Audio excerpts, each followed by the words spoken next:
Welcome to சோலை சாய் சமையல். இன்றைய வீடியோவில் புரோட்டீன் சத்து அதிகம் நிறைந்த கடலமா தோசை தான் செய்ய போகிறோம். இது டிஃபனாவோ ஸ்நாக்ஸாவோ எப்படி வேணாலும் சாப்பிடலாம். ரொம்ப ஈஸியாக செஞ்சிடலாம்.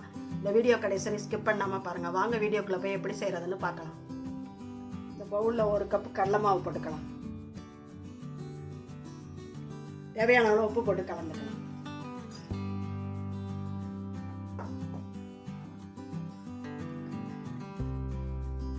இதிலே சின்ன தக்காளி அரிஞ்சு வச்சிருக்கிறேன், அதை போட்டுக்குவோம். கொத்தமல்லி கொஞ்சமா அரிஞ்சு வச்சுக்கிறேன், அதை போட்டுக்கலாம்.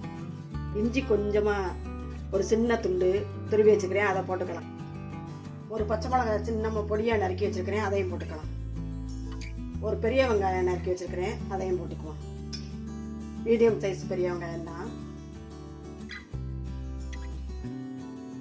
நல்லா தண்ணி ஊற்றி கரைச்சிக்கலாம். இதிலே 1/4 ஸ்பூன் மிளகுத்தூள் போட்டுக்கலாம்.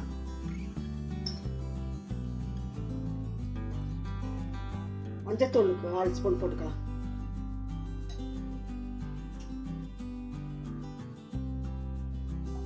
நல்லா தோசை மாவு பதத்துக்கு கரைச்சிக்கலாம்.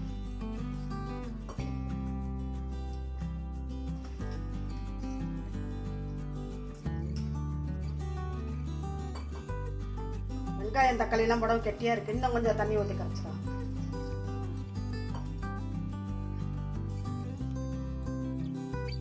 இந்த அளவு பக்குவம் இருந்தா போதும். ரெண்டு காஞ்சிருச்சு, தோசை ஊற்றிக்கலாம்.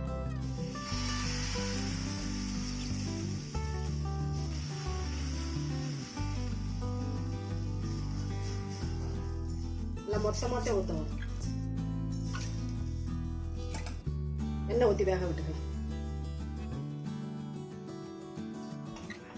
நல்லா வெந்திரிச்சு திருப்பி போடுக்கலாம். இன்னும் கொஞ்சம் எண்ணெய் ஊற்றிக்கலாம்.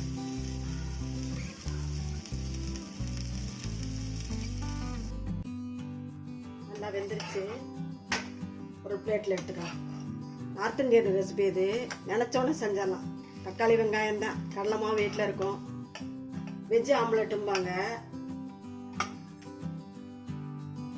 நினச்சோன்னா குயிக்காக செய்யக்கூடிய அந்த கடலமா தோசையை நீங்களும் செஞ்சு பாருங்கள். செஞ்சு பார்த்துட்டு எப்படி இருந்துச்சு கமெண்ட்ஸில் சொல்லுங்கள். இந்த வீடியோ பிடிச்சிருந்தா மறக்காமல் சோலை சாய் சமையலுக்கு சப்ஸ்கிரைப் பண்ணுங்கள். நன்றி, வணக்கம். அடுத்த வீடியோவில் பார்க்கலாம்.